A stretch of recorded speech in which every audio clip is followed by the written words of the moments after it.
রাসূল বললেন, ফাতেমা তোমার মাকে তুমি গোসল করাতে হবে, তোমার মাকে তুমি কাফনের কাপড় পরাতে হবে, এই দুইটা মা তোমার ওসিয়ত করেছে। ফাতেমা বলতেছে, বাবা আমার মধ্যে মা কি দেখছে? এ কথা তো বলতে পারে যে আরও 3টা বোন একই মায়ের পেট থেকে হয়েছি, একই মায়ের পেট থেকে আমরা 4টা মেয়ে হয়েছি, কিন্তু মা 3 জনকে বাদ দিয়ে শুধু আমার কথা কেন বলতেছে? রাসূল বলতেছেন, ফাতেমা যেদিন তোমার ব্যাপারে তোমার মাকে আমি বলেছি, আল্লাহ তোমাকে খাতুনে জান্নাত ডিগ্রি দিয়েছে। কি ডিগ্রি রে! একদিন নবী ফাতেমার কাছে এসে দেখে ফাতেমা খুব কাঁদতেছে। কান্দার পরে নবীর কাছে এসে দাঁড়ায় বলতেছে, বাবা এত কষ্ট সহ্য করা যাবে না, বাবা এত গরিব লোকের সাথে আমাকে বিয়ে দিয়েছেন, আমার সংসার তো সেই রকম। সঙ্গে সঙ্গে রাসূল আসমানের দিকে তাকাই বললেন, ফাতেমা তুমি জানো আল্লাহর পরে কাউকে যদি সেজদা দেওয়ার হুকুম থাকতো তাহলে এই মুহূর্তে তোমাকে বলা হতো আলীর পাঁও সেজদা করো। সুবহানাল্লাহ কর না কেন? নবী তার মেয়ে বলতেছে। ফাতেমা চমকে গিয়ে বললেন, বাবা আল্লাহর পরেই যদি কাউকে সেজদা দেওয়ার হুকুম থাকতো তাহলে স্বামীর পায়ে সেজদা করা লাগতো। নবী বললেন, এইটা আল্লাহ বাতিল করেছে, তবে শুনে নাও ফাতেমা, আল্লাহর পরেই মেয়েদের কাছে সবচাইতে দামি সেই ব্যক্তি হলেন তার স্বামী। 3-4 বছর পরে হযরত আলী নবীর কাছে এসে বলতেছি, ইয়া রাসূলুল্লাহ আপনি যে বাড়িতে যে কি মন্ত্র পড়ে দিচ্ছেন, আপনার মেয়ে এমন হয়েছে যে শত কষ্ট দিলেও আমার দিকে আর ভার করে তাকায় না, সবসময় হাসি মুখে তাকায় থাকে। জোরে করে সুবহানাল্লাহ। শোনেন, পেটে ভাত নাই, মুচকি মুচকি হেসে হয়তো আলীর কাছে ফাতেমা এরকম একটা ওড়না দিচ্ছে, ওগো স্বামী এই ওড়নাটা বিক্রি করে যা খাবার হয় একটু নিয়ে আসেন। আমার নিজের জন্য বলতেছি না, হাসান হোসেন 2 দিন হলে না খেয়ে আসে, তাদের জন্য কিছু একটু কিনা লাগবে। হযরত আলী ওড়নাটা নিয়ে যখন বাজারের দিকে যায় চিন্তা করতেছে, বিবেক আছে তো, বিবেক বলতেছে আলী ওড়না তো বিক্রি করবি, কিন্তু যদি খরিদ্দার জিজ্ঞাসা করে কার ওড়না, যদি জিজ্ঞাসা করে তুই যদি বলিস আমার বইয়ের ওড়না, তখন খরিদ্দাররা বলবে, কোনো স্বামী যদি বইয়ের জিনিস বেচা খায় বুঝতে হবে সেই স্বামী দুর্বল স্বামী। আপনারা মনে হয় বইয়ের জিনিস বেচা খান, তাই না? কথা কর না কেন? একজন কাছে দুর্বল মানে ওই বেচে না। হযরত আলী এই ওড়নাটা এই পকেটের মধ্যে ঢুকাইছে, জামার জুব্বার পকেটের মধ্যে ঢুকে গোটা বাজার ঘুরতেছে। এমন সময় খরিদ্দার হযরত আলীকে সালাম দিয়ে বলতেছে, আলী ভাই আপনি মনে হয় কিছু বিক্রি করবেন। হযরত আলী চমকে যায়, আমার পকেটের মধ্যে জিনিস আছে আর আমি বিক্রি করব, এটা কেমন খরিদ্দার? তাকায় দেখে একটা ব্যাগ হযরত আলীর সামনে ধরেছে, পকেট থেকে ওড়না বের করে যখন ব্যাগের মধ্যে দেয়, আলী তাকায় দেখে খরিদ্দার একটাবারও ওড়নার দিকে তাকায় নাই, পকেট থেকে 6টা দিরহাম দিয়ে যখন চইলা যায়। হযরত আলী চিন্তায় পড়ে গেলেন, জীবনে এমন খরিদ্দার কোনোদিন দেখলাম না, ওড়না হাত দিয়ে স্পর্শও করলো না, ওড়নার দিকেও তাকালো না, আবার ওড়নাটা ব্যাগের মাথা ধরে চলে যায় 6টা দিরহাম দিয়া, এক দৌড়ে চলে গেছে খাদ্যের দোকানে। দোকানদারকে ডাক দেয়া বলে, দোকানদার ভাই আমার হাসান হোসেন 2 দিন হলে না খেয়ে আছে, এই 6টা দিরহামের যা খাবার হয় তাড়াতাড়ি প্যাকেট করে দাও। আমার মায়েরা যারা পর্দার অন্তর আছেন একটু মনোযোগ দিয়ে শুনবেন, একটা মেয়ে কত ধৈর্যশীলা হলে আল্লাহ তার খাতুনে জান্নাত ডিগ্রি দেয়। জোরে কোন সুবহানাল্লাহ। এমনি এমনি দিছে। আল্লাহ নবী বললেন, ফাতেমা সেদিন থেকে তোমার মায়ের বড় লোভ হয়েছে, তোমার মা মরে গেলে তুমি যদি নিজের হাতে গোসল করায় দাও, ওই হাতের পরশে হয়তো আল্লাহ তাআলা তাকে একটা রহম করবে। এবার ফাতেমা নিজে একা একা, একটু মনোযোগ দিয়ে শুনবেন, মা খাদিজাকে গোসল করানোর পরে বাবার কাছে এসে বলতেছে, বাবা মাকে গোসল করানো হয়েছে, এখন কাফনের কাপড় কিনে দেন। সঙ্গে সঙ্গে নবী আমার ওই জুব্বাখানা বের করে ফাতেমার হাতে দিয়া বলে, মা কোনো নতুন কাপড় কেনার দরকার নাই, এই জুব্বাটাই তোমার মাকে কাফনের কাপড় পরায় দাও। ফাতেমা কান্দার বলে, বাবা মক্কার দোকানে কি নতুন কোনো কাপড় নাই? নতুন কাপড় না দিয়ে এই পুরাতন জুব্বা কেন দিচ্ছেন বাবা? ও বাবা, আমি সব সময় মায়ের কাছে থাকতাম, মায়ের কাছে থাকতে গিয়ে মায়ের জীবনের অনেক গল্প আমি জানি। সুবহানাল্লাহ। যে মেয়েটা সব সময় মায়ের কাছে থাকে মায়ের জীবনের গল্প জানে না? একদিন খাদিজা গল্পে গল্পে বলতেছে, ফাতেমা আমার যখন বিয়া হয়েছিল তুমি সেই খবর জানো? তো ফাতেমা চমকে বলতেছে, মা আপনার যখন বিয়া হয়েছিল তখন আমি কোথায় ছিলাম? তো খাদিজা চমকে বলতেছে, আরে তুই তো তখন জন্মই হসনি, তো জন্ম যদি না হয় তাহলে জানবো কেমনে? মানে এমন একটা মহব্বত মার মেয়ের ভিতরে গল্পে গল্পে বলেই ফেলেছে। এবার ফাতেমার আগ্রহ বাইরে গিয়ে বলতেছে, মা তাহলে গল্পের মধ্যে অবশ্যই গুরুত্ব আছে। খাদিজা বলে, ফাতেমা তোমার বাবার সঙ্গে যখন আমার বিয়ে হয়েছিল তখন তোমার বাবা আমার বাড়িতে রাখালি করত। যেই বলছে রাখালি করতো, সঙ্গে সঙ্গে ফাতেমা চিৎকার করে বলতেছে, মা বিয়ার গল্প শুনবো না, বিয়ার গল্প শুনবো না। খাদিজা বলতেছে, মা রাগ করছিস কেন? বলে, আমার বাবাকে আপনি রাখাল কেন বলতেছেন? আল্লাহ রাসূল বলেছেন, ছেলের চাইতে মেয়েরা বাবাকে বেশি দয়া করে, ছেলের চাইতে মেয়েরা বাবাকে বেশি দয়া করে। আবার সেই বাবা সম্পদ দেওয়ার সময় মেয়েরে ফাঁকি দেয়। ঠিক 20 বিঘা 22 বিঘা সম্পত্তির মধ্যে 20 বিঘা ছেলে দিয়েছে আমার এলাকার এক হাজী সাহেব। 1 বিঘা মেয়েরে দিয়ে বাকি 1 বিঘা বোক দিয়ে ওই সাদা কাপড়ের এহরামের কাপড় নিয়ে যাচ্ছে আর বলতেছে, ভাই কাকু ঠকায়নি, কাকু ঠকায়নি। তো কিভাবে? বলে, ছেলের 20 বিঘা দিছি, মেয়ের 1 বিঘা দিছি। আমার বউ সারা জীবন যে আমার সঙ্গে ছিল ওরেও ঠকায়নি, 1 বিঘা দিছি। আপনারা বলেন তো ভাইজান, নিজের ইচ্ছা মতো দেওয়া যাবে না আল্লাহর কোরআন অনুসারে দেওয়া লাগবে? আজকে বাংলাদেশের অনেক বাবারা মেয়েদেরকে এভাবে ঠকায়। মনোযোগ দিয়ে শুনবেন। ফাতেমা বলতেছে, মা আমার বাবা রাখাল ছিল। খাদিজা বলতেছে, মা তাহলে বিয়ার গল্প কেমনে শুনবে? এত রাগ করিস কেন? ফাতেমারে বসায় বলতেছে, ফাতেমা আমি তখন মক্কার সব চাইতে ধনবতী রমণী ছিলাম, আর তোমার বাবা আমার বাড়িতে রাখাল ছিল। ফাতেমা বলতেছে, বাবা মক্কার সবচাইতে ধনবতী রমণী হওয়ার পরে আমার রাখাল বাবার সঙ্গে আপনি কেন বিয়া বসলেন? খাদিজা বলে, ফাতেমা তোমার বাবার মধ্যে এমন কিছু দেখেছি যেটা দেখার পরে আমি তাকে রাখালি চাকরি ক্যান্সেল করে আমার স্বামী হিসাবে গ্রহণ করেছি।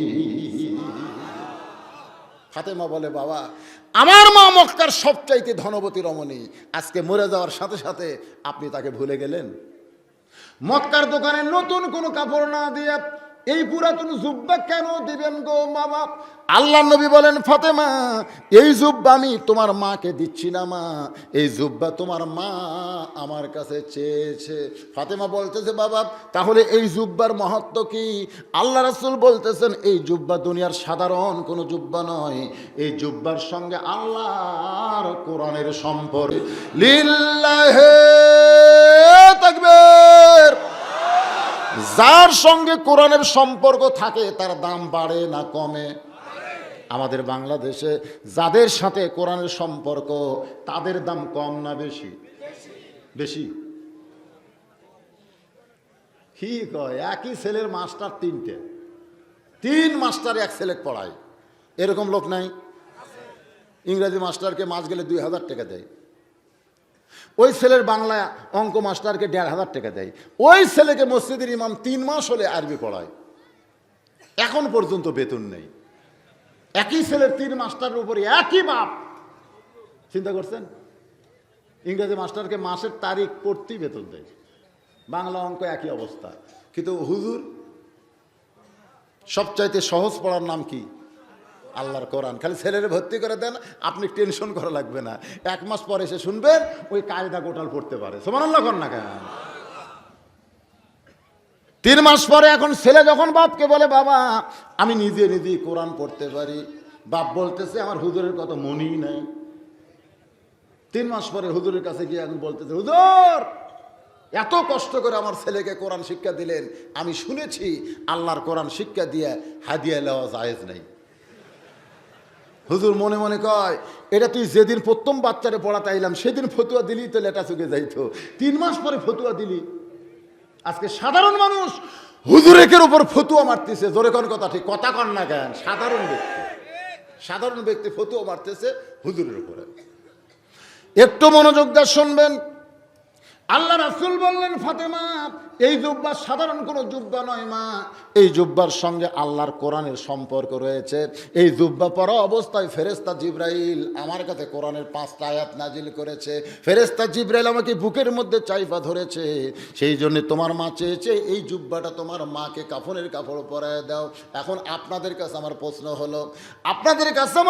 হলো, একই গাছের 3টা জিনিস যদি আপনি বানান, একটা বানাইছেন খাট, একটা বানাইছেন সোফা, আর একটা বানাইছেন রেহাল, 3টা জিনিস বানাইছেন একই গাছের কাঠ দিয়ে। এখন যদি আপনাদের প্রশ্ন করা হয় এই 3টা জিনিসের মধ্যে দাম বেশি কার? একটু বুঝা শোনা কোন দাম বেশি কার?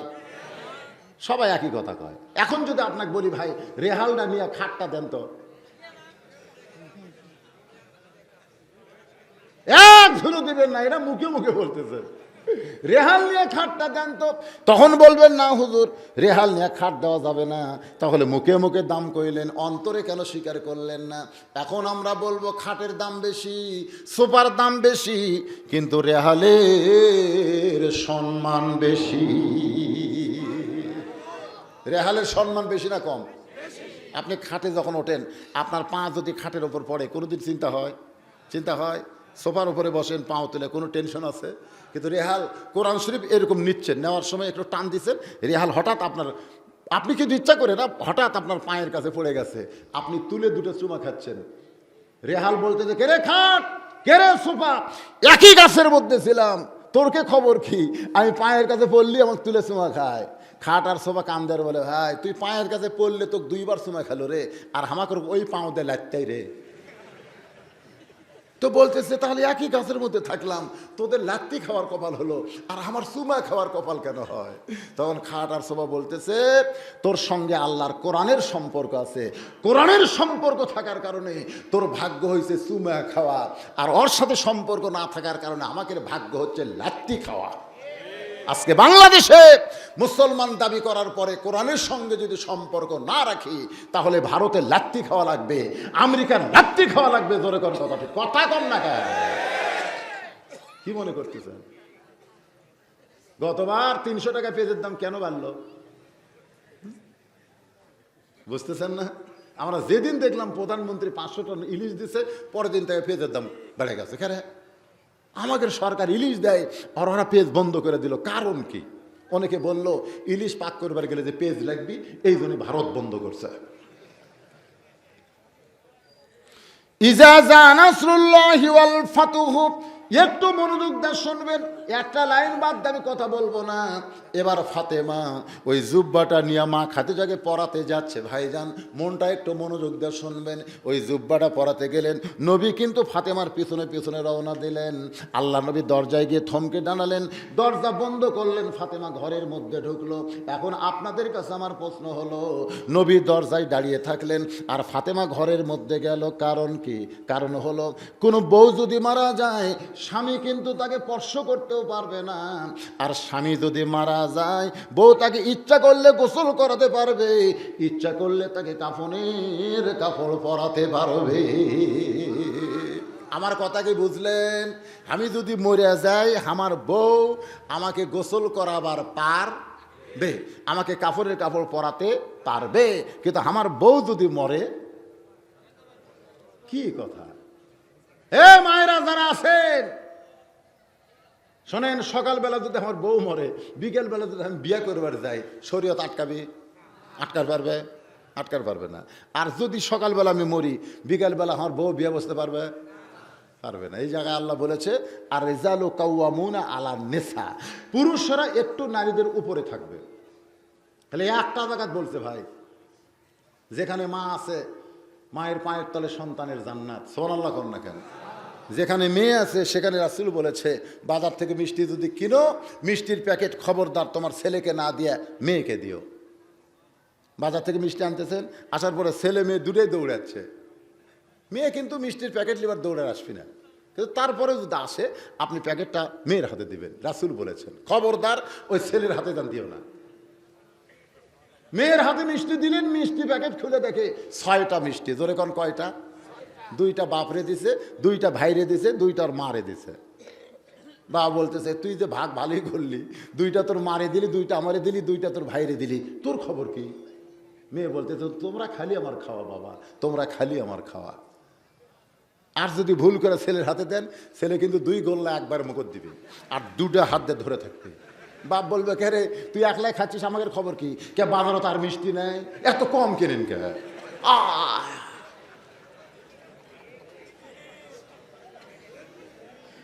ছেলেদের চাইতে মেয়েদের কথা ইসলাম বেশি বলেছে, আবার বাপের চাইতে মায়ের কথা ইসলাম দিয়েছে, দাম দিয়েছে। জোরে কোন সুবহানাল্লাহ। খালি এক জায়গাত খালি স্বামী আর বউ, এই জায়গাতে একটু আল্লাহ স্বামীর ওপর থসে, তাতে ওরকে কি রাগ। ওরা মিছিল করে নারী পুরুষের সমান অধিকার দিতে হবে, দিতে হবে। জোরে কর কথা ঠিক কিনা? এরকম মিছিল আমাদের বাংলাদেশে আছে না নাই? নারী পুরুষের সমান অধিকার। তার মধ্যে শাহরিয়ার কবির টবির যে নাস্তিক, এরা আবার এটার মিছিল বেশি করে। তা আমি ওয়াজ করতে বলে থাকি পদ্মার চরে জ্বালা জ্বালানি চাটায় রস্তাজি বানাইছে ঘর।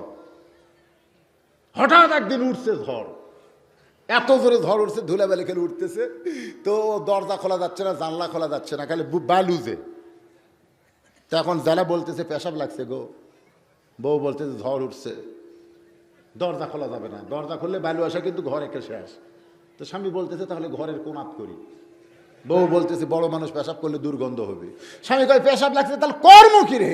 বউ বলতেছে কাম করেন, সমান অধিকার যখন, তাহলে আপনি আমার কান্দর চড়েন, কান্দর চড়া চাটায় কাটে একটা শুটুং করে ওই দিক দিয়ে পেশাব করেন। তো বইয়ের কান্দর ছড়ে ওই ছুরি দিয়ে কাটা এরকম শুটুং করে ওই দিক দিয়ে পেশাব করছে। 1-1 ঘন্টা পর বউ বলতেছে ঝড় তো থামলো না, আমারও তো পেশাব লাগছে। স্বামী বলতেছে সমান অধিকার তো, অসুবিধা কি, তুই আমার কান্দের চড়, শুটুং দিয়ে পেশাব কর। এবার বউ স্বামীর কান্দে চড়ে শুটুং বরাবর পেশাব করে, কিন্তু পেশাব তো বেরিয়ে যায় না, স্বামীর বুক ভিজে যায়। স্বামী চিল্লা বলে কে রে কোথায় পেশাব করিস, কোথায় পড়ে? বউ বলে মরা স্বামী জানো না সব জায়গার সমান অধিকার চলে না।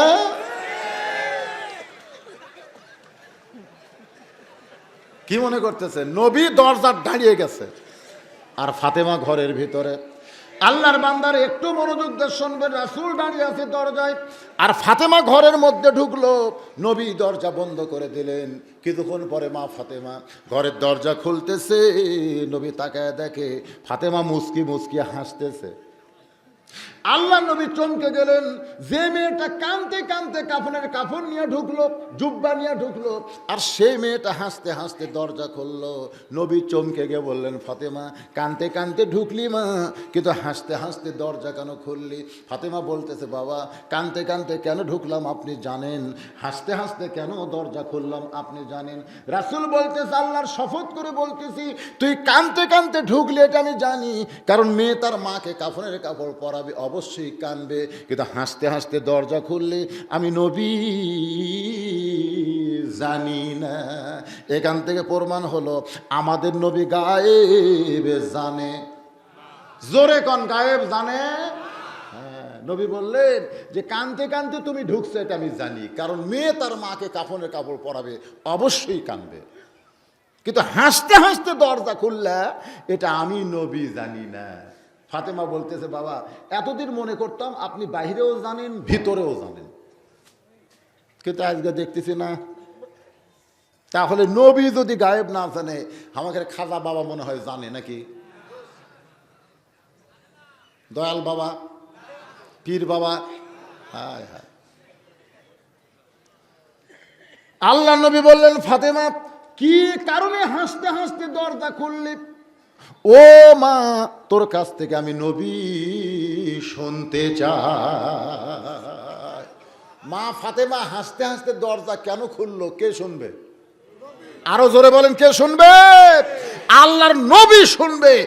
নবী যদি শোনার আগ্রহ প্রকাশ করে তাহলে আমরা নবীর উম্মত, আমরা কি শুনবো না? কি কারণে ফাতেমা হাসতে হাসতে দরজা খুললো, কানতে কানতে ঢুকলো আর হাসতে হাসতে দরজা কোন কারণে খুললো? কারা কারা শুনবেন আল্লাহকে একটু হাত দেখান। লিল্লাহে তাকবীর, হাত নামান। আমার মায়ের হাত তো আর আমি দেখতে পারলাম না, ওরা বাদে কি করলো? কি কন মায়ের হাত? আপনারা যারা হাত দেখালেন তারা তো না শোনা পর্যন্ত উঠতেছেন না, ঠিক? কতক্ষণ ঠিক? আমি 10:30টায় মঞ্চে ওয়াজ শুরু করছি, এখন বাজতেছে 11:15। আরো 1 ঘন্টা শোনাবো, অসুবিধা আছে? কোনো অসুবিধা আছে? আর আপনারা এটাও জানেন, শোনেন, আমি কিন্তু একটাই বক্তা যে কিছুক্ষণ আদায় করার পরে 10 থেকে 15 মিনিট আমি আদায় করি, আর বেশি করি না। এরপরে আবার কন্টিনিউ ওয়াজ করি। যত জায়গায় দেখবেন আদায়ের পরে 1 ঘন্টা ওয়াজ করি আমি। শোনেন, মুখ চাওয়াচাই করেন না, কারণ আমি তো দেখেছি শেষে যায় যদি টানে ঘরের মধ্যে ঢুকি। একটু শোনেন, শোনেন, ফাতেমা বয়ান করতেছে নবীর কাছে, জোরে কান কার কাছে? আল্লাহ নবীর কাছে বয়ান করতেছে। বাবা, ওই জুব্বা নিয়ে যখন মাকে পড়াবার চাই, ইয়ানজুরু বিনুরিল্লাহ, আমি তখন নূরের চোখ দিয়ে তাকাই, দেখি আপনার জুব্বা পরানোর আগে আল্লাহ তাআলা আমার মাকে জান্নাতের কাপড় পরায়া দিছে। সঙ্গে সঙ্গে আল্লাহ নবী দরজায় বসে বললেন, দরজায় বসে বললেন, নবী ছোট বাচ্চার মতো ওই দরজার মাটির মধ্যে, পাথরের মধ্যে হাত দিয়ে কান্না শুরু করে দিলেন। ফাতেমা বলে, বাবা, আপনার জুব্বা পরানোর আগে মায়ের শরীরের জান্নাতের পোশাক পরার কথা শুনে আপনি খুশি না হয়ে এমন করে কেন কাঁদতেছেন? রাসূল বলে, ফাতেমা, আজকের কান্না আমার জীবনের সবচাইতে আনন্দের কান্না। মা, তুই মনে করিস না আমি দুঃখ পেয়ে কাঁদতেছি। আমার আনন্দের কান্নার কারণ হলো, তুই জানিস না রে ফাতেমা, দুনিয়াতে কেউ যখন আমাকে নবী বলে স্বীকার করে নাই, সর্বপ্রথম যিনি আমাকে নবী বলে স্বীকার করেছে তিনি হলো তোমার মা খাদিজাতুল কুবরা। নবী এই কথা বলে ফাতেমাকে যেটা বুঝাইলেন, নিজের বউ হইয়া সর্বপ্রথম নবী স্বীকার করা, তার মানে কি 33 বছর হলো ওয়াজ করতেছি, এখন পর্যন্ত আমার বউকে আমি হুজুর বলাবার পারলাম না। আমার এটা একটা দুর্ভাগ্য। আমার বউকে যখন বলি একটু হুজুর খাও, বউ খালি মুচকি মুচকি হাসে। না, হাসো কেন? বলে, হাসার কারণ হলো জনগণ আপনাকে চিনে না, তাই হুজুর কয়। কিন্তু আমি আপনার চিনি, হুজুর হওয়া এত সহজ নয়। তার মানে বোঝা গেল আমরা বাহিরে হুজুর, ভিতরে খেজুর। আর আল্লাহর নবীকে সর্বোত্তম নিজের বিবি যখন নবী বলেছে, তার মানে বোঝা গেল নবী বাহিরেও যা, ভিতরেও তা। এই জন্যে কাউকে না, শুধুমাত্র আল্লাহর নবীকে। লাকাদ কানা লাকুম ফি রাসূলিল্লাহি উসওয়াতুন হাসানা, অন্ধভাবে একজন মানুষকে অনুসরণ করা যাবে, তিনি হলেন আমাদের নবী। ধরে কোন কথা ঠিক?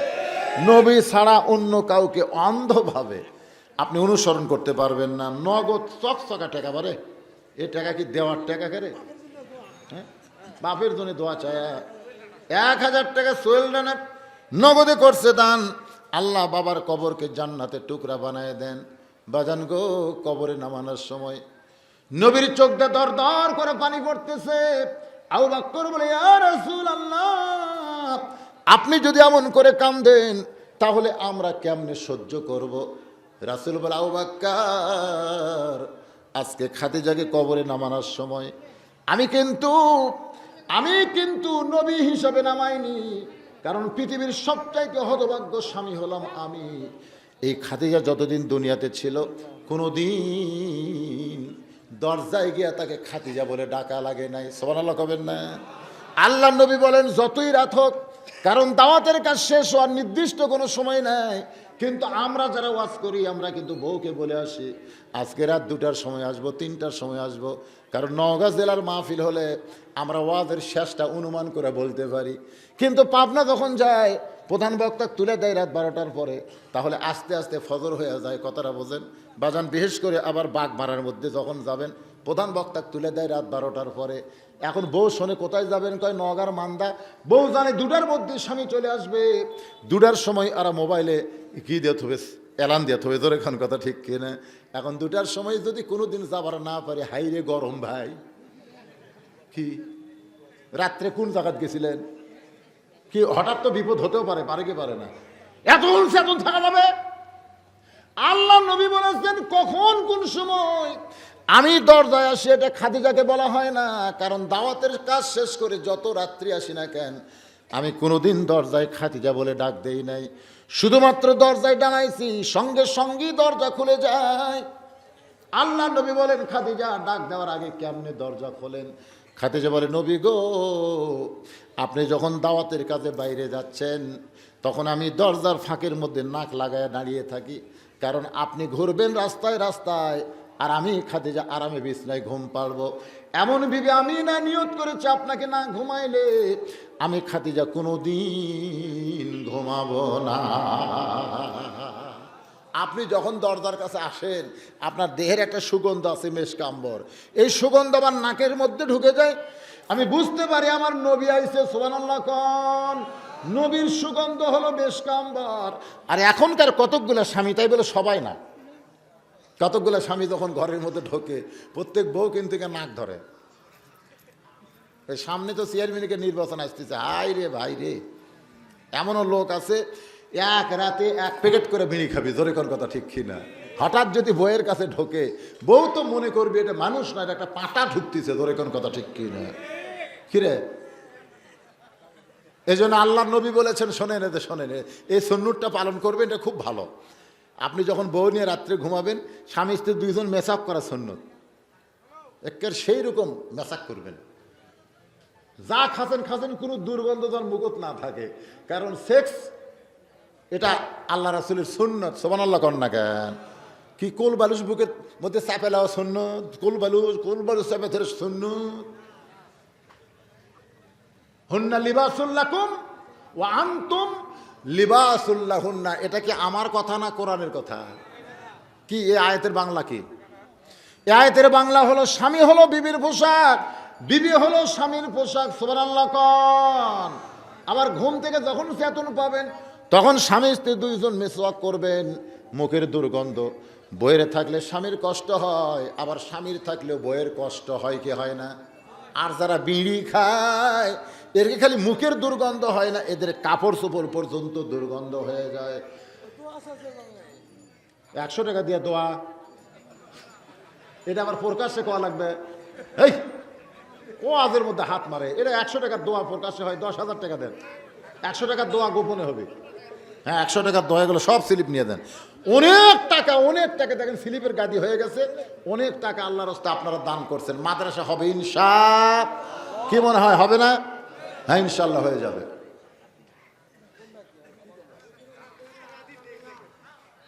এ তো বিশাল কারবারের এক স্লিপ দিছে বাজারের তালিকা, এটা কি দিছে রে বা, এটা কোন দিক থেকে কোন দিক লিখেছে, এ তো ধরাও কঠিন। দেখ এগুলো স্লিপের মধ্যে যারা দিচ্ছেন লেখা, আপনাকে নাম না বললে কি আপনারা রাগ করবেন? হ্যাঁ অসুবিধা নেই, এইগুলো আর দেওয়া লাগবে না। একটু জিকির করেন লা ইলাহা ইল্লাল্লাহ, জোরে লা ইলাহা ইল্লাল্লাহ, লা ইলাহা ইল্লাল্লাহ। একটু জিকির করার পরে আমরা একটা সাইজ হওয়া শুনবো, লা ইলাহা ইল্লাল্লাহ, লা ইলাহা ইল্লাল্লাহ, লা ইলাহা, লা ইলাহা ইল্লাল্লাহু মুহাম্মাদুর রাসূলুল্লাহ। সকলে বলি সাল্লাল্লাহু আলাইহি ওয়াসাল্লাম।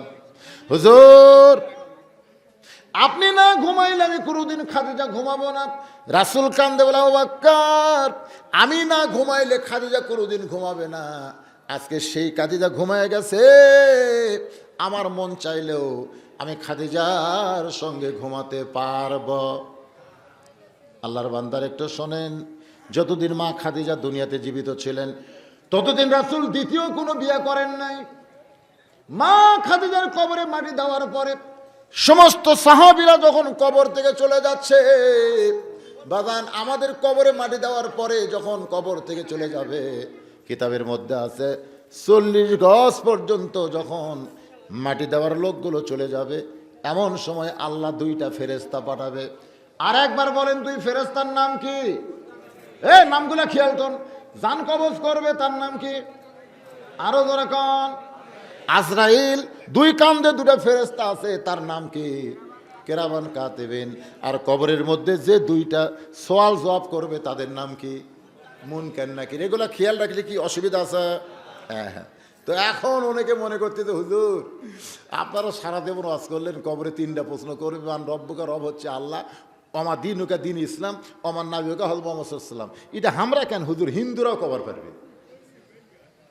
এই তিনটা প্রশ্ন, আগেই প্রশ্ন আউট, উত্তর আউট, এইগুলো আবার কবরত করবি মুনকির নাকির, তার আবার উত্তর দিলি জান্নাত। উত্তর তো সবার জানাই আছে হুজুর, কি মনে করতেছেন? শোনেন, কি পারবেন? খুব সহজ নাকি? পাল্টা পাল্টা প্রশ্ন আছে, সেটা জানেন? একটু মনোযোগ দিয়ে শুনবেন। কবরের মধ্যে যখন কোন নামাজি, কোন ফরজগার ব্যক্তি যাবে, মুনকির নাকির আশা মাত্রই কিন্তু যখন আপনাকে জিজ্ঞাসা করবে রে মাইয়া, তখন আল্লাহ তাআলা মুনকির নাকিরের উত্তর দেওয়া পর্যন্ত তার দেহের মধ্যে আবার রুহু ঢুকায়া দিবে। কে আসবে? রুহু।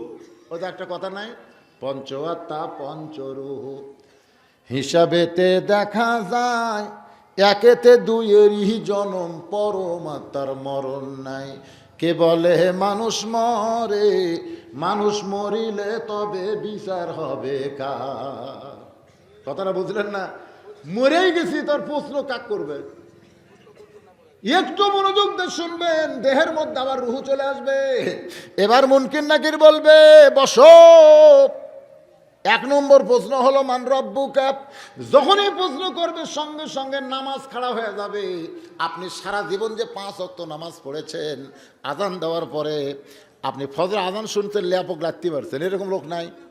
আর সালাতো খায়রুম মিনান নাম শোনার পরে শীতের রাত্রে ল্যাপ কিন্তু কয় এই দেরি আছে রে, ফজর আজান দিলি নামাজ হবি তাই 8 ঘন্টা পর।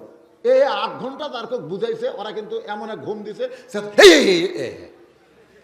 কিন্তু যে আজান শুনিছে, শোনার পরে ল্যাপক মারছে লাত্তি, বাম পাওতে ল্যাপ লাত্তি মারে, ঠান্ডা পানিতে রুজু করতেছে। ফেরেশতাকে আল্লাহ এটা কি? আল্লাহ বলতেছে ঠান্ডা শীতের মধ্যে ল্যাপক লাত্তি মারা যারা মসজিদে আসলো, মনে হয় এরা একটা নতুন করে বদর যুদ্ধ করলো। জোরে কন্যা সুবহানাল্লাহ। কি মনে করছেন? হায় রে, জাতা কথা ফজরের নামাজ। তো এখন চিন্তা করেন, ওই নামাজ খাড়া হবে, নামাজ খাড়া হয়ে মুনকির নাকিরকে বলবে কে রে মুনকির নাকির, কাকে রব সম্পর্কে প্রশ্ন করতেছিস? কাকে রব সম্পর্কে প্রশ্ন করতেছিস? যে মসজিদের মধ্যে গিয়া বলে আলহামদুলিল্লাহ রব্বিল, রুকুতে গিয়া বলে সুবহান রব্বিয়াল আযীম, সেজদায় গিয়া বলে সুবহান রব্বিয়াল আলা। রে মুনকির নাকির বলতো একদিনে কত রাকাত নামাজ পড়েছে আর কতবার রব রব কইছে, হিসাব দে দে। মুনকির নাকির চিন্তাত পড়ে যাবি। তাহলে 5 ওয়াক্ত নামাজ ফরজ কয় রাকাত? তাহলে 17 রাকাত ফরজত কয়বার সূরা ফাতিহা কসে? তাহলে রুকুত কয়বার করে কসে? সেজদাত কতবার করে কসে? তারপর সুন্নত আছে নফল। না ভাই আমরা পারতেছি না। তো নামাজ বলবে তোরাই পারিস না, তো প্রশ্ন করিস কেরা? মুনকির নাকির বলবে আল্লাহ মান রব্বুকা প্রশ্ন করার সাথে নামাজ খাড়া হয়ে যেরকম হামাকরক ধরছে, এখন আমরা করি কি? আল্লাহ কয় রব বাদ দে, রব বাদ দে।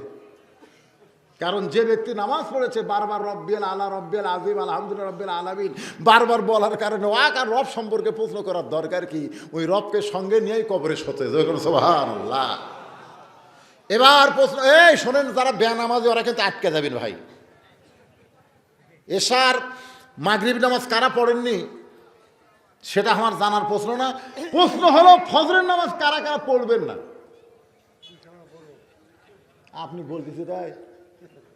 এটা আমার সামনে যে যুবকেরা বসে আছে, এরা খালি নামাজের কথা শুনলেই চিন্তা করে কি এক ওয়াজ রে। সামনে রমজান মাস আসতেছে না? কোন আসতেছে না? অনেক যুবক দেখবেন আমাদের এলাকায় তো গতবার করোনা হয়তো ওরা তো বিপদত পড়ছে, এবার তো আর করোনা নাই, এবার তা ওই গত বছরকার কাজা কিন্তু আদায় হবে। ধরে কোন ঠিক কি না? যায় নামাজ একটা কান্দত লিয়া সেই মশান, যেটি যেটি ফ্যান আছে মসজিদের, যেটি যেটি ফ্যান ওটি ওরা যায় নামাজ বিছেছে। নতুন মুসল্লি হঠাৎ এসে ফ্যান দখল, আর যারা সারা বছর নামাজ পড়তেছে ওর কাছে চান্স নেই, মানে সব ফ্যান এই এরা দখল করছে। কি বিপদ! আর সেই হুজুরক বলতেছে, হুজুর শোনেন, এই পাড়াত কিন্তু মসজিদ দুটে, উত্তর পাড়ার ইমাম সাহেব কইছে এশার নামাজ তারাবি বেতের সব মিলে 35 মিনিট লাগবে, এটা কিন্তু ঘোষণা করছে উত্তর পাড়ার। এখন আপনি কোন কত মিনিট লাগবে? তো বলতেছে ভাই কি করা যায়, কারণ তারাবি ধরেন 20 টাকা, তারপরে এশা আছে, বেতের আছে, সব মিলে 1-1 ঘন্টা, তাহলে আমরা আপাতত উত্তর পাড়ায় যাই। আমাকে এলাকার মসজিদের ইমাম চিন্তা করে মুসল্লি যত বেশি হবে তারাবির হাদিয়া তত বেশি। জোরে কর কথা ঠিক কিনা? এরা যদি সব চলে যায়, তখন বলতেছে ঠিক আছে, আপনারা যদি চান ওখানকার থেকেও 5 মিনিট কমে আমি আদায় করতে পারি, 8 ঘন্টা। খালি প্রথম দিনে 8 ঘন্টায় নামাজ পড়াছে, পরের দিন উত্তর পাড়ার অর্ধেক মুসল্লি লেটে যাচ্ছে। কেরে খবর কি? সেই ধরে হয়, বাতাস ফ্যান করা লাগে না, নিজের শরীরেরই বাতাস শুরু হয়ে যায়। আপনারা বলেন তো, ইমাম সাহেব যে সূরা ফাতিহা পড়াচ্ছে আর সূরা তারাবি পড়াচ্ছে, যেটাই পড়তেছে তো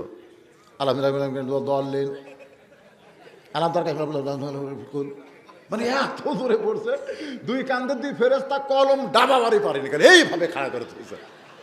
আল্লাহ কয় কেরে ফেরেশতা, যে হারে পড়তেছে তোরকে কলম ডাবে না কেন? ফেরেশতা কয় আল্লাহ বুঝবারই পারতেছি না, লেখমো কি? এই তাড়াতাড়ির নামাজে আমাদের কিছু যুবকেরা মসজিদে আসে, জোরে কোন কথা ঠিক? হ্যাঁ, আর ওই 7 দিন পর জুম্মার নামাজে শেষে এসে আগে যায়। আমি তাদেরকে বলতেছি, যা করছি আজ থেকে মনে করব যে কোনো সময় আমাদের মৃত্যু হবে। আল্লাযী খলাকাল মাউতা ওয়াল হায়াতা, মনে আছে না ভুলে গেছেন? তাহলে ফজর থেকে বাকি জীবনে একটা ওয়াক্ত নামাজ বাদ দিব না, এইরকম নিয়তে কি আমরা তওবা করতে পারি? কারা কারা পারি আল্লাহকে একটু হাত দেখায়।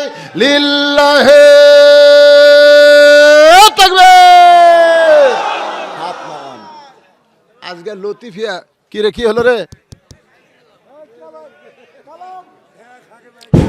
ঠিক আছে, সুবহানাল্লাহ খান। আল্লাহ তোমার যুবকেরা তওবা করেছে, তওবা মানে ফিরে আসা। একটু মনোযোগ দিয়ে শুনবেন। এখন বলতেছে আমার দিন ওকা, তোমার দিন কি? 1 নম্বর তো শেষ, নামাজ যে ধরছে মুনকির নাকির, আল্লাহ বলতেছে 1 বাদ দে, 2 ধর। তো 2 নম্বর প্রশ্ন করছে অমা দিন ওকা, তোমার দিন কি? দিন দিন বোঝেন আপনারা?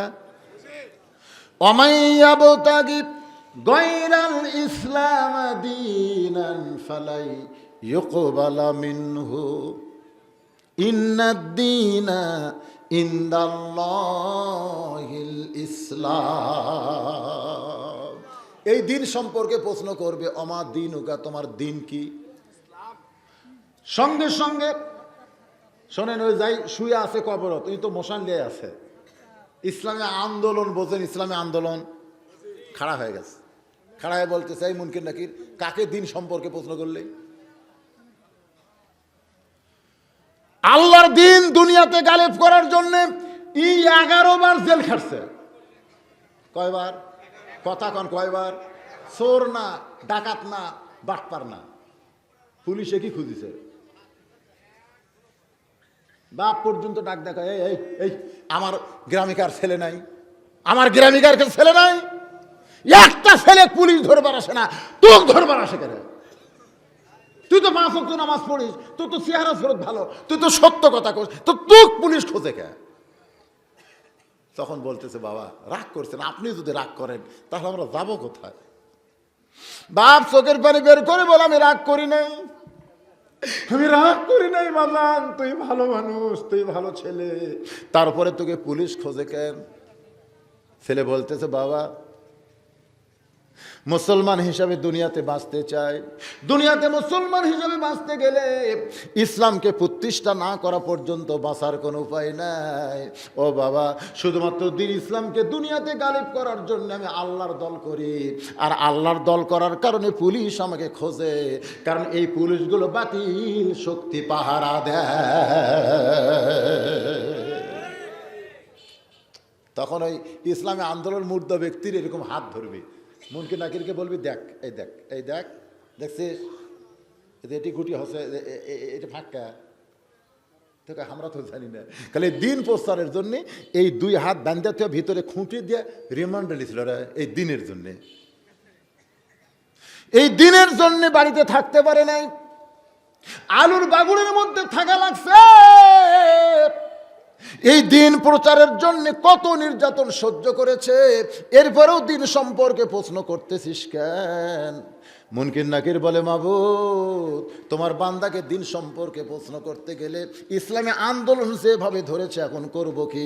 আল্লাহ কয় 2 নম্বর বাদ দিয়ে দে, এবার 3 নম্বর প্রশ্ন কর। 3 নম্বর প্রশ্ন করতেছ, আমার নবীকা, তোমার নবীকে। আপনি বলা লাগবে নাকি? আপনি তো মোশানলেশ হয়ে আছেন, ইতিমধ্যে নবী দৌড়াচ্ছে, সুবহানাল্লাহ খান। এই মুনকির নাকির কাক নবী সম্পর্কে প্রশ্ন করলি? হুজুর আসসালামু আলাইকুম, আপনি কে? তুই জানিস না এটা কে? আমার সুন্নত দাঁড়িয়ে রাখার জন্যে, আমার টুপি মাথা দেওয়ার জন্য এদেরকে জিএমবি জঙ্গি কসরে। ঢাকা খালি টুপিওয়ালা দাড়িওয়ালা একটা ছেলে যদি ব্যাগ লিয়া ঘরে, খালি ব্যাগ লিয়া ঘুরতেছে, ও দেখবেন র্যাব পুলিশ দৌড়েছে, দেখি দেখি দেখি ব্যাগ দেখি, ব্যাগ দেখি, ব্যাগ দেখি করছে, স্যার ব্যাগ দেখি, কথা কসকে ব্যাগ, তো ব্যাগ দেখে কিছুই নাই। তো স্যার আমার ব্যাগ চেক করলেন কে? চেক করা লাগবে, তোর চেহারা দেখলেই সন্দেহ হয়। আর একটা টুপি নাই, দাড়ি নাই, ওল মুখে, ধরে কোন কি মুখে? ওল মুখে, ওই বাক্সলে ঘুরলে চেক করবি না, আর সন্দেহ হয় না। তো আল্লাহ নবী বললেন, যে আমার সুন্নত দাড়ি নিয়ে কবরের মধ্যে আইছে তাকে নবী সম্পর্কে প্রশ্ন করা লাগবে না, আমি নবী তাকে উম্মত হিসাবে স্বীকার করে নিলাম। নবী আমার খাদিজার কবরের চারিধার ঘুরতেছে, আল্লাহ ডাকতে বলে, হাবিব খাদিজার কবরে মাটি দিয়ে সবাই চলে গেল, কিন্তু আপনি কেন কবর ছাড়েন না? নবী বলে, আল্লাহ আমার খাদিজাকে মুনকির নাকির 3টা প্রশ্ন করবে, সেই প্রশ্নের উত্তর খাদিজার পক্ষ থেকে আমাকে দেওয়া লাগবে। আল্লাহ বলে, হাবিব আপনি শুধু খাদিজাকে ভালোবাসেন এটা মনে করেন না, আপনি যেমন খাদিজাকে ভালোবাসেন আমি আল্লাহ তেমন ভালোবাসি। আপনি খাদিজার প্রশ্নের উত্তর দেওয়ার জন্য কবরের কাছে খাড়ায় আছেন, আর আমি আল্লাহ কুটি আছি সেটা জানেন না। নবী বলে, আল্লাহ আপনি কি করবেন? আল্লাহ বলতেছে, নবী গো, দুনিয়ার জীবনে কবরকে স্মরণ করে অন্ধকার কবরের চিন্তায় যাদের চোখের পানি বের করে বালিশ ভিজায় দেয়, আমি আল্লাহ এত নিষ্ঠুর না গো নবী, এত নিষ্ঠুর না। দুনিয়াতে যারা থাকতে গিয়ে কবরের চিন্তা করে কান্দে, আমি আল্লাহ মুনকির নাকির তাদের কবরে পাঠাবো না, ওই চোখের পানির কারণেই মুনকির নাকির উত্তর আমি আল্লাহ স্বয়ং দিয়া দিব। কিন্তু যেদিন ডাক পড়িবে কবর মাঝে যাইতে, জোগাড় কিছু করছো বন্ধু তার মাঝে বিছাইতে। সবাই বলেন, ডানে কবর বামে কবর নিচে কবর আছে যে, ওপর দিকে চাইয়া দেখো বাঁশের ছাউনি দিছে কে। এবার একটু আফসোস করে আমার সঙ্গে বলেন, এমন আযাব দিবে রে ভাই কবরের ওই মাটিতে, গলা ফেটে রক্ত ঝরবে চিৎকারের ওই চোটেতে। আমাদের সকলের সামনে কবর আছে না নাই? আমি সেই কবরকে বর্তমান বাংলাদেশের পরিবেশকে নিয়ে মরা লাগবে। এখন যে দলই করি মরা লাগবে না? এখন আপনি দুনিয়াতে যদি শয়তানের দল করেন, কবরে যখন প্রশ্ন করা হবে মান রব্বুকা, তোমার রবকে, তখন আপনি হয়তো ঠেলাত করে বলতে পারেন আমার রব হচ্ছে আল্লাহ। তখন মুনকির নাকির বলবে আল্লাহ এক নম্বর তো হলো, রব আল্লাহ কছে। আল্লাহ বলতেছে হয়নি তো, ঠেলাত করলে হিন্দুরাও আল্লাহ কয়, কয় না?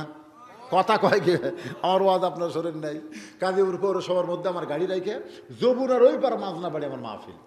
আমাকে বলে হুজুর নৌকা চড়ে যাওয়া লাগবে, 2.5-3 ঘন্টা লাগবে। আমি বললাম ভাইরে বড় নৌকা ছাড়া হবে না, লঞ্চের মতো নৌকা নিয়ে আসলো, মাঝখানে আমাকে বিছনা করে দিছে, আমি বিছনাত বসলাম। নৌকা যখন যমুনার মাঝখানে হঠাৎ আসমানে কালো মেঘ করে বাতাস শুরু হলো। ওই নৌকার মধ্যে 2টা হিন্দু ছিল, ওরা আবার বিপদে বলে ঠাকুর খোঁজে। হিন্দুরা বিপদে বললে কি খোঁজে? ঠাকুর খোঁজে। আর আমার ঠাকুরের মতো মনে করে আমার কাছে এসে বলতে যে হুজুর আসমানে মেঘ বাতাস শুরু হলো, কিছু একটা করেন। তা আমি বললাম কি করো ভাই? আপনি জানেন না এরকম বিপদে পড়লে আজান দেওয়া লাগে। আমি বললাম তোমরা হিন্দু হয়ে আজানের কি বোঝো? আমাদের বাড়ি হলো মুসলমান এলাকা হুজুর, এরকম বিপদে মুসলমান আজান দেয়, 1বার দিলে কমে, 2বার দিলে ভালো হয়। আমি বললাম তোমাদের ভগবানের খবর কি? 2 হিন্দু নিচের দিকে তাকা বলে হুজুর খবরদার এই সময় যান ভগবানের কথা কন না, ভগবান জায়গা মতো থাকে, সব জায়গায় থাকে না, আর মুসলমানের আল্লাহ হলো সব জায়গায়। আমি কইলাম আল্লাহ রে, ঠেলা তোলে এরা আল্লাহ কয়, জোরে কর কথা ঠিক কিনা? তা আল্লাহ বলবে মুনকির নাকির আল্লাহ তো ঠেলা তোলে সবাই কবে। মুনকির নাকির বলে আল্লাহ তাহলে কি প্রশ্ন?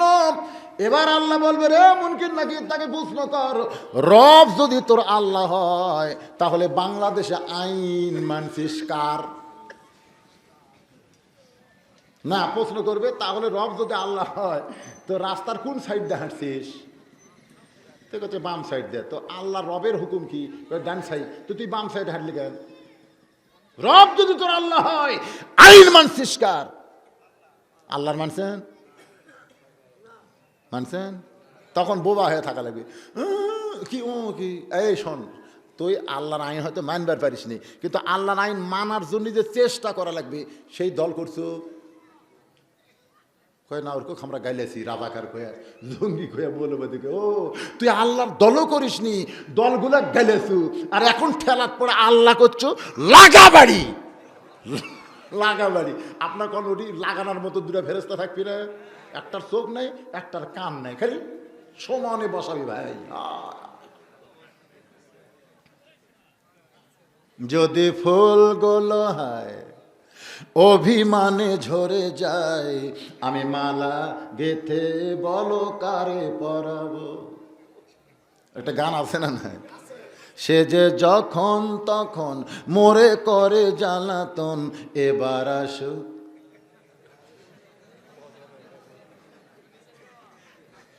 সে যে কেন এলো না, কিছু ভালো লাগে না, কবরে আসুক তারে আমি। কিরে ছেলেবেলে গান কও না তোমরা? যারে পাখি তারে গিয়া বল না, আমি কি তার হাতের খেলনা, বল না। যারে পাখি মানে এই কোরআন শরীফ দিয়ে আমাদেরকে বোঝানো হয়েছে। ধরে কোন কথা ঠিক? আমি দীর্ঘ সময় পর 3 বছর হ্যাট্রিক করলাম আপনাদের এই মাহফিল। আল্লাহ পাক এই বছর আমাকে কিছু বলালো, ভাইজান আমি যে কথাগুলো বললাম, যাই হোক যে পরিবেশে, গতবার তো করোনার কারণে ওয়াজ হয়নি, এবার তো চলতেছে। আজকে কয় তারিখ? 19 তারিখ। তার মনে হয় রোজা পর্যন্ত চলবে ইনশাআল্লাহ। তো সামনে 26 তারিখে মুদি আসফার চাচ্ছে আমাদের দেশে, আমরা অবশ্য মোটামুটি আসফার দেবো না কই একটা, কি যা থাকে কপালে জুতা মারবো গালে। ধরে কোন কথা ঠিক কিনা? কিছু একটা হবে, যা হয় হোক আমরা চিন্তা করি না। ধরে কোন কথা ঠিক? আলহামদুলিল্লাহ। আল্লাহ পাক আমাদের সকলকে কবুল করুক। ইস্তেগফার পড়েন, যারা দাঁড়ায় আছেন একটু বসেন, আমরা সকলে বসে একটু মোনাজাত করব। আস্তাগফিরুল্লাহ রব্বি মিন কুল্লি জামবি ওয়া তুবু ইলাইহি লা হাওলা ওয়ালা কুওয়াতা ইল্লা বিল্লাহিল আলিয়্যিল আযীম। আল্লাহুম্মা আমিন। আল্লাহুম্মা আনতাস সালাম ওয়া মিনকাস সালাম তাবারাকতা ইয়া যাল জালালি ওয়াল ইকরাম। আয় আল্লাহ তাআলা, সেই মাগরিবের নামাজের পর থেকে রাত 12:30 পার হয়ে গেল, এই দীর্ঘ সময় পর্যন্ত তোমার পাগল বান্দারা, পাগল বান্দিরা আরামের বাড়ি, আরামের ঘুমকে বাদ দিয়া কোরআন হাদিসের মহাব্বত কলিজার মধ্যে নিয়া এই জান্নাতের বাগানে বসে বসে কোরআন হাদিসের আলোচনা শোনার শেষে আমি গুনাহগারের সঙ্গে রহমতের দরজায় ফকির স্থির হয়ে দোকানা হাত তুলেছে। মেহেরবানি করে আজকের মাহফিল আমাদের সকলের হেদায়েতের জন্যে, নাজাতের জন্যে, জান্নাতের জন্যে কবুল করো।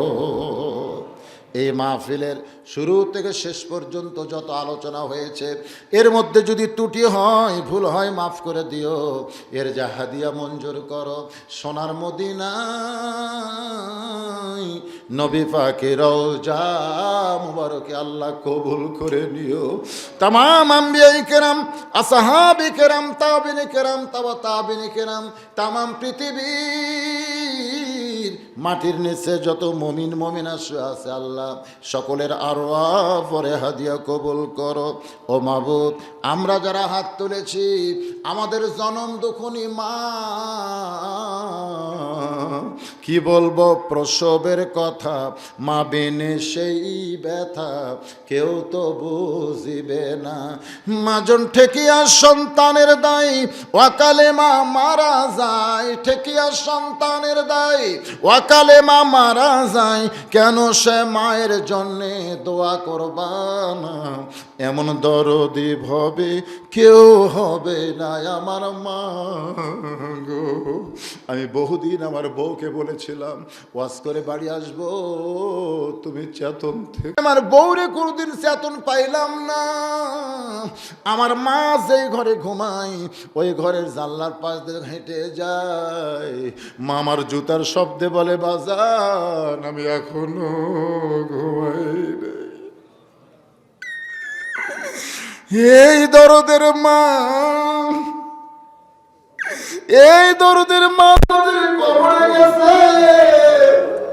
আল্লাহ গভীর রাতে তোমার কাছে কান্দি, মায়ের কবরকে তুমি জান্নাত কবুল করো। বাবার বাড়িঘর সবই আছে,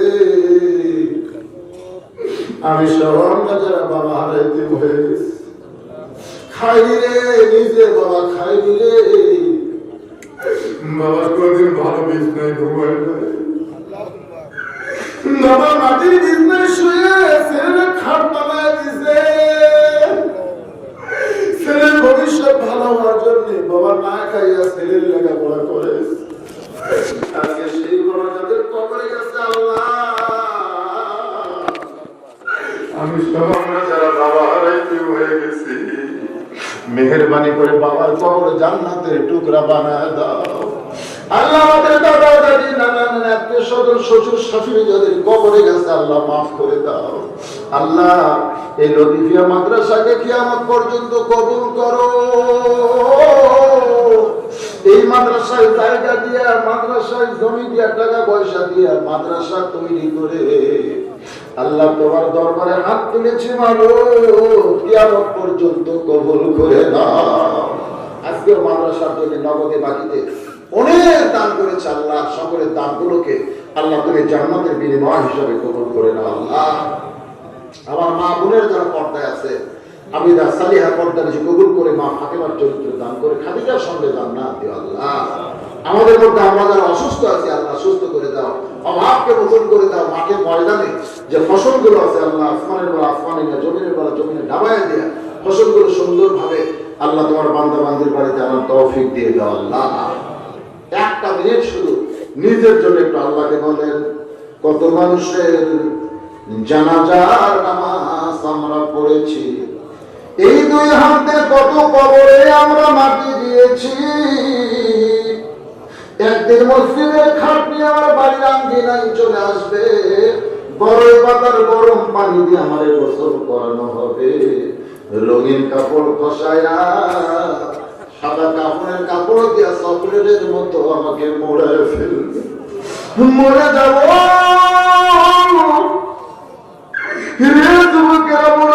কে কবুল করবো আমরা জানি না বাবা, মরে যাব। আমরা তোমার কাছে আফসোস করি না, তবে মৃত্যুটা যেন মুসলমান হিসেবে হয়। যেদিন মরবো দিনটা যেন জুমার দিন হয়, মাসটা যেন রমজান মাস হয়। ইমানের সাথে ইজ্জতের সাথে আমাদেরকে কবুল করো আল্লাহ। মাদ্রাসার সভাপতিকে কবুল করো, সেক্রেটারিকে কবুল করো, সহসভাপতিকে কবুল করো, মাদ্রাসার মহতামিম, মাদ্রাসার ওস্তাদ, মাদ্রাসার তামবেইলি, আল্লাহ সবাইকে কবুল করো আল্লাহ। আজকের মাহফিলের সভাপতি কবুল করো, প্রধান অতিথি কবুল করো, বিশেষ অতিথি কবুল করো, মাদ্রাসার সদস্য, দানকারী, হিতাকাঙ্ক্ষী আল্লাহ সবাইকেই তুমি কবুল করো আল্লাহ। এই মাদ্রাসার ওসিলায় আমাদের সকলকে জান্নাতি মানুষ হিসেবে বানিয়ে দাও। সুবহান রাব্বিকা রাব্বিল ইজ্জাতি আম্মা ইয়াসিফুন ওয়া সালামুন আলাল মুরসালিন والحمد لله رب العالمين وجل آخر كلامنا عند الموت لا إله إلا الله محمد رسول الله صلى الله عليه وسلم